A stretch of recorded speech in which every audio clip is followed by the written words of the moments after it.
যারা সরকারে যায় তাদের সব কিছু দখল করার মানসিকতা থাকে, সব জায়গায় আমার লোক থাকতে হবে। আরেকটা হচ্ছে যারা বিরোধী দলে যায় তাদের সব কিছুতেই না বলতে হবে। ঠিক আছে, দুইটাই কিন্তু এক্সট্রিম পজিশন। আর জনকল্যাণ, আমি তো সব জায়গায় দেখি আত্মকল্যাণ, জনগণের কথা বলছি। আপনি দেখবেন যে অনেকে বক্তৃতা বলে না, জনগণ এটা চাচ্ছে।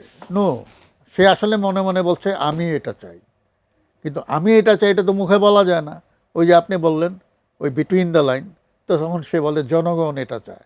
জনগণ হয়তো এটা নিয়ে মাথায় ঘামায় না, কিন্তু আমি জনগণের নামে চালাই দিলাম আমার দলীয় বা আমার ব্যক্তি ইচ্ছাটাকে। তো এরকম হয় আর কি। আমরা গোলকধাঁধার কথা বলি, বৈষম্যহীন রাষ্ট্রের স্বপ্ন দেখি আমরা সব সময়। একটি আদর্শ গণতান্ত্রিক রাষ্ট্র কাঠামো, একটি দূরদর্শী জননেতা, একটি সরকার, একটি বিরোধী দলের ভূমিকা কিন্তু খুবই গুরুত্বপূর্ণ একটি জায়গা বা ভূমিকা তারা পালন করে। এখানে আমাদের দায়িত্বশীল একটি বিরোধী দল পেতে হলে তাদের কি করণীয় বা তাদের দায়িত্বটা আসলে কি? না, বিরোধী দল মানেটা কি? বিরোধী দল মানে হচ্ছে তারা আসন কম পেয়েছে, তারাও জিতে এসছে, সংখ্যা কম, এই জন্য তারা বিরোধী দল। তো তাদের তো একটা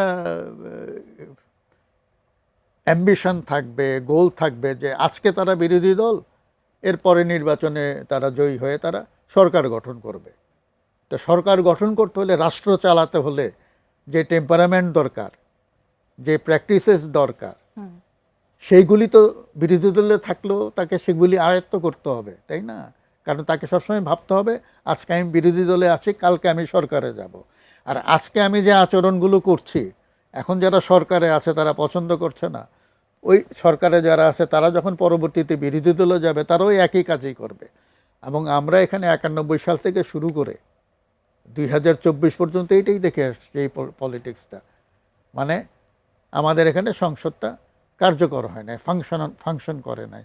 লাগাতার অসহযোগ, একদিকে দখল করার মানসিকতা, আরেকদিকে না না না না, সংসদ বর্জন, বয়কট, এগুলি তো চলে আসছে। এগুলি দেখতে দেখতে আমরা এই জিনিসটার চাই না। আর কথায় কথায় রাজনীতিটাকে রাস্তায় নিয়ে যাওয়া, রাজপথেই মীমাংসা হবে, রাজপথে দেখা হবে, এগুলো হচ্ছে ফাজলামো, পাবলিক নুইসেন্স। আপনার একটা দাবি আছে, আপনি শাহবাগের মোড় অবরোধ করে লাখ লাখ মানুষকে কষ্ট দিলেন, this is simply nuisance, criminal offence আমি মনে করি।